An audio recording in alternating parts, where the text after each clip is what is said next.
பெண்கள் மற்றும் குழந்தைகளுக்கு எதிராக பாலியல் வழக்குகளில் தண்டனைகளை கடுமையாக வழிவகை செய்யும் சட்ட மசோதா முதலமைச்சர் கொண்டு வந்து பேரவையில் நிறைவேற்றப்பட்டது.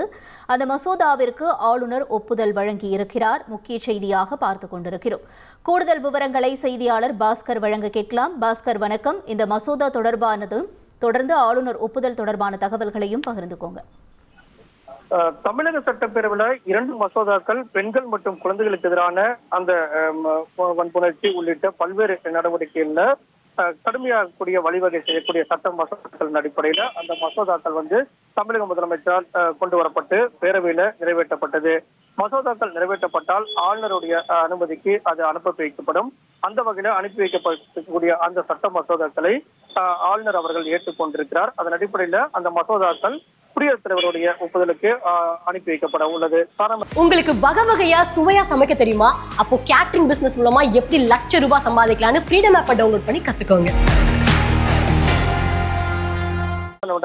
மத்திய அரசினுடைய குற்றவியல் சட்டத்தின் அடிப்படையில அந்த மசோதாக்களுக்கு மத்திய அரசு என்பது அனுமதி கொடுக்க வேண்டும். தற்போது தமிழக முதலமைச்சர் பேரவையில் கொண்டு வரப்பட்டிருக்கக்கூடிய அந்த மசோதாக்களை ஏற்றுக்கொண்டிருக்கிறார். அதன் அடிப்படையில அந்த மசோதாக்கள் உடனடியாக குடியரசுத் தலைவருடைய ஒப்புதலுக்கு அனுப்பி வைக்கப்படும். அந்த வகையில அந்த மசோதாக்கள் மீதான நடவடிக்கையில மத்திய அரசு என்பது ஈடுபடும். அது கடுமையாக வழிவகை செய்யக்கூடிய இந்திய தண்டனை சட்டம், இந்திய குற்றவியல் நடைமுறை சட்டம், இந்திய சாட்சிகள் சட்டம் அடிப்படையில எல்லாம் பல்வேறு நடவடிக்கைகள் இருந்தாலும் இந்த குற்றவியல் நடவடிக்கைகள்ல பல்வேறு சிறுமிகளுக்கு மீதான பாலியல் வன்கொடுமை தாக்குதல 18 வயதுக்குட்பட்ட பெண்கள் மீதான கூட்டு பாலியல் வன்கொடுமை தாக்குதல் குற்றங்களுக்கு அதிகமாக மரண தண்டனை விதிக்க வழிவகை செய்யக்கூடிய 2 மசோதாக்கள் தான் நிறைவேற்றப்பட்டது. 2023ஆம் ஆண்டு கொண்டு வந்த இந்த பாரதிய நியா சங்கீதா என்ற அந்த அடிப்படையில அந்த மசோதாக்கள் பேரவையில நிறைவேற்றப்பட்டு அந்த மசோதாக்கள்ல பல்வேறு விதமான தண்டனைகள் கடுமையாக கூடிய வழிவகை செய்யக்கூடிய அம்சங்கள் இடம்பெற்றிருந்தது.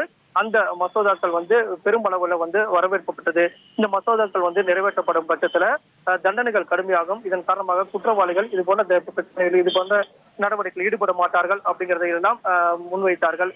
அந்த வகையில அந்த மசோதாக்கள் அனைத்துமே ஆளுநருடைய அனுமதிக்கு ஒப்புதலுக்கு அனுப்பி வைக்கப்பட்டது. அந்த ஆளுநர் அந்த மசோதாக்களை ஏற்றுக்கொண்டிருக்கிறார், ஒப்புதல் கொடுத்திருக்கிறார். இது குடியரசுத் தலைவருக்கு அனுப்பி வைக்கப்படும். குடியரசுத் தலைவர் ஒப்புதல் அளிக்கப்படும் பட்சத்துல அந்த மசோதாக்கள் உடனடியாக அரசிதழில் வெளியிடப்படும். அன்று முதல் அந்த சட்டம் என்பது நடைமுறைக்கு வரும். அந்த வகையில தமிழக சட்டப்பேரவை நிறைவேற்றப்பட்ட 2 மசோதாக்கள் முக்கியமான மசோதாக்கள்.